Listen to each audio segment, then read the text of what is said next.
திருச்சிற்றம்பலம். தில்லையம்பலம். தென்னாடுடைய சிவனே போற்றி. எந்நாட்டவர்க்கும் இறைவா போற்றி. உலகெலாம் உணர்ந்து ஓதற்கரியவன் நிலவுலாவிய நீர்மலிவேணியன் அலகில் சோதியன் நம்பலத்தாடுவான் மலர் சிலம்படி வாழ்த்தி வணங்குவாம். கைலாய பரம்பரையில் சிவஞான போத நெறிகாட்டும் வெண்ணை கையில் வாய்மை மேகண்டான் சொந்ததிக்கோர் மெய்ஞானவானுமாகி குயிலாரும் புழல் திருவாவடுதுறைவாழ் குரு நமச்சிவாய் தேவன் சைலாதி மரபுடையோம் திருமரபு நீடோழி தழைக மாதோம்.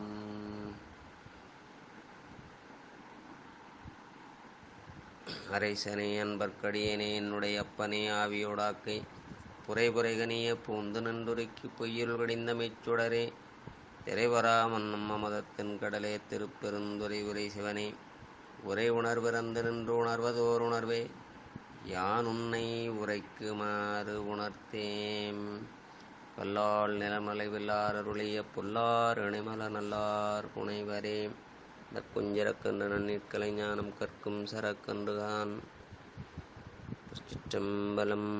இல்லாமல்ல அடல் வல்லான் திருவருளும் குருவருளும் முன்னின்றருள் செய்ய அடியேனை சென்னையில் ஆட்படுத்தி அடியனுடைய ஆசிரியர் பெருமக்குடைய திருவடி தமிழுக்கு முதற்கான வணக்கங்களை தெரிவித்துக் கொண்டு இசைஞானியார் குழுமத்தில் உள்ள அனைத்து அடியார் பெருமக்களுடைய திருவடி தமிழுக்கும் அடியனுடைய வணக்கங்களை உரித்தாக்கி கொண்டு உமாபதி சிவனார் இயற்றிய போற்றி பகருடை நூலினில் 6 கன்னிகள் வரை 2 போற்றிகளை நிறைவு செய்துள்ள நிலையிலே இப்பொழுது 3வது போற்றியில் உள்ள 7ஆம் கன்னியை இன்று உமாபதி சிவனாருடைய குருவருள் துணை கொண்டு தொடர்ந்து சிந்திக்க முற்படுவோம். அன்பர் மக்களே, பெருமான் எவ்வாறு எத்தனை வகையான பிறப்புகளை ஆன்மாக்களுக்கு கொடுக்கின்றான் என்பதை நாம் சிந்தித்தோம். அது அனாதிகாலம் தொட்டு இருக்கின்ற இந்த நிலையை தொல்லையுறும் அந்தம் அடிநடு என்று எண்ண அளவிறந்து வந்த பெரிய வழி போற்றி என்று இதை நாம் சிந்தித்திருந்தோம். இன்று முந்துற்ற நெல்லுக்கு உமி தவிடு நீடு செம்பில் காளிதமும் தொல்லை கடல் தோன்ற தோன்று வரும் எல்லாம் என்று 7வது கண்ணி. இந்த உயிர்கள் நிலையானவை மண்ணுயிர் என வழங்கப்பெறும். அவ்வாறு இருக்க அவற்றை படைத்து காத்து அழித்தல் செய்வது ஏன்? இங்கே உயிர்கள் படைத்து காத்து அழிக்கப் பெறுவதில்லை. அவற்றிற்கு உரிய உடல்களே அவ்வாறு செய்யப்பெறுகின்றன. உயிர்கள் அனாதிகாலம் தொட்டு மலத்தால் பந்திக்கப்பட்டிருக்கின்றன. எனவே அது உடனாகவே உள்ளது. சகசமலம் என்ற வகையில் மலத்தை நீக்க இறைவன் செய்யும் கருணையே படைத்தல் முதலினே. படைத்தல், காத்தல், அழித்தல் என்ற ஒடுக்குதல், மறைத்தல், அருளல் ஆகிய 5 நிலைகளும் அவனுடைய கருணையே. மலம் உயிர்களை பற்றியது எவ்வாறெனில், எப்படி ஒரு சில ஆசிரியர்கள் உயிர் சென்று மலத்தை பற்றியது என்று குறிப்பிட்டிருப்பர். இதில் கொஞ்சம் சான்றோர் பெருமக்களிடம் கொஞ்சம் இடர்பாடுகள் உண்டு. ஏனென்றால் ஆணவ மலமே உயிரை பற்றியதென்றால் ஏன்னா அது சடம், அது எவ்வாறு பற்றும் என்றும் பற்றுகின்ற தன்மை உயிருக்கு மட்டுமே உள்ளது என்பதால் உயிர் பற்றியது என்ற வகையில் சொல்லுவாங்க. ஆனால் உண்மையில் அப்படி இல்லை. ஏனென்றால் அது எப்படி ஆன்மாவோடு தொடர்புள்ளது என்றால், முந்துற்ற நெல்லுக்கு உமி தவிடு. இந்த முன்னே தோன்றிய நெல்லுக்கு உமியும் தவிடும் அனாதியிலே உடன் தோன்றியது போன்றது ஆகும். ஒரு நல்ல உதாரணம். அந்த நெல்லிற்கு உமியும் தவிடும் கூடவே இருக்குமே ஒழிய அது தனியாக வந்து பொருந்துவதில்லை. அந்த உமியும் தவிடும் வந்து அரிசியை மூடுவதும் இல்லை, இல்லை அரிசி சென்று மூடிக்கொள்வதும் இல்லை. என்ற வகையிலே ஆணவமலம் உயிரினுடைய அறிவை மறைத்தது எவ்வாறு என்றால், நீடு செம்பில் காளிதமும், அந்த செம்பினுடைய நிறத்தை களிம்புடன் நோக்கி மறைத்ததை போன்றதாகும். சிவபெருமான் இந்த பெருநிறைவில் வியாபகத்தில் உயிர் இருக்கவும் ஆணவமலம் உயிரின் இயல்பை மறைத்தது எவ்வாறு என்றால், தொல்லை கடல் தோன்ற வரும் பழமையாகிய அந்த கடல் பரப்பில்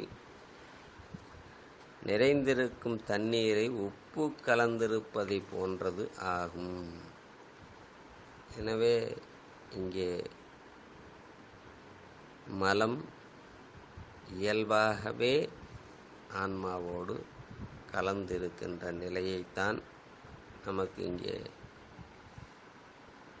உமாபதி சிவனார் நெல்லுக்கு உமி தவிடு என்றது போலவும், செம்பில் காளிதம் இந்த களிம்பு ஏறுதல் எப்படி அது நாள்தோறும் விளக்கி கொண்டே இருந்தால் பளபளவென்று இருக்கும். ஆனால் வாரத்திற்கு ஒரு முறையோ மாதத்திற்கு ஒரு முறை அதை நீங்கள் சுத்தம் செய்தால் அது களிம்பு ஏறி நிற்கின்ற அந்த நிலையிலே அந்த செம்பில் களிம்பு போல் எப்படி அந்த செம்பினுடைய நிறத்தை மறைத்திருக்கின்றதோ அவ்வாறு ஆணவமலம் உயிரினுடைய அறிவை மறைத்திருக்கின்றது என்ற வகையிலும், இந்த இறைவன் பெருநிறைவில் வியாபகத்தில் உயிர் இருக்கவும் ஆணவமலம் உயிரின் இயல்பை எப்படி மறைத்தது என்றால், அந்த கடல் பரப்பில் இருக்கின்ற தண்ணீரிலே எப்படி உப்பு கலந்திருப்பதை போன்றது என்று 3 வகை நிலையிலும் ஆன்மாவோடு ஆணவமலம் எப்படி உள்ளது என்பதை இங்கே உமாபதி சிவனார் நமக்கு அருமையாக கூறியுள்ளார். எனவே இந்த மலம் மிகவும் வலிமையான ஒரு பொருள். எனவே இதனுடைய அந்த ஆற்றலை தேய்ந்து போகுமாறு செய்தல்தான் பெருமானுடைய இந்த கருணையாக விளங்குகின்றது. எனவே ஆன்மாக்கள் இந்த மலத்தினுடைய வலிமையை நீக்கி கொண்டால் இறைவனுடைய கருணையால் திருவருளோடு சேர்ந்து ஆன்மா பேரானந்த நிலையை தூய்ப்பிக்குமாறு சிவபெருமான் செய்வார். எனவே நம்முடைய அந்த மனம் மொழி மெய்களால் எந்தவித குற்றங்களுக்கும் ஆளாகாமல் இருக்க இந்த மலத்தினுடைய ஆற்றலை அறிந்து பெருமானுடைய திருவடியை சிக்கன பிடித்தேன் எங்கெழுந்தருளுவது இனியே என்ற மணிமொழியாருடைய வாக்கிற்கு நாங்கள் இந்த எழுத்தே நம்முடைய பொருளாக கொண்டு அவனுடைய திருவடிகளிலே அன்பு நீரை பாய்ச்சி நாள்தோறும் அவனை பூவும் நீரும் கொண்டு வழிபாடு செய்வோம் என்ற வகையில் இன்னும் தொடர்ந்து அடுத்த வகுப்பிலே சிந்திப்போம் என்று சொல்லி நிறைவு செய்வோம்.